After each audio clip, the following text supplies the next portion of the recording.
Ikogosi-Ekiti ni mo mire yìí o. Gbogbo ẹ̀yin tá a bí níbẹ̀ ẹ mọ ṣàfihàn. Ẹ jẹ́ àwájọ délé àwọn bàbá ẹ̀yin. Ikogosi olómi méjì ìtakọ́sábó. Olómi lílọ́wọ́ rábí orìrùn yálẹ̀ ẹ̀ta. Olómi títù nìnìní bá àmúrẹ̀ fún ìsàlẹ̀ àmù.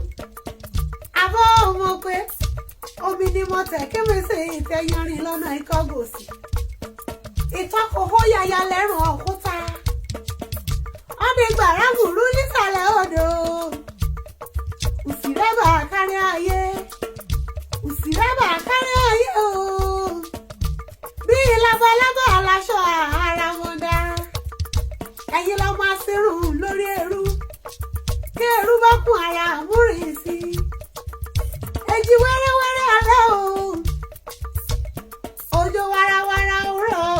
Ọmọ olómi àsun ìsùntí ni wọ́n pò kí ilé bàbá tẹ̀yìn. Ọmọ òkúta wẹrẹ òkè gbàkì. Ẹ̀dùn bí ìrẹ́lẹ́ bá tẹ́lẹ̀sẹ̀ mi ṣe bébí ni wọ́n pò kí ilé bàbá tẹ̀yìn.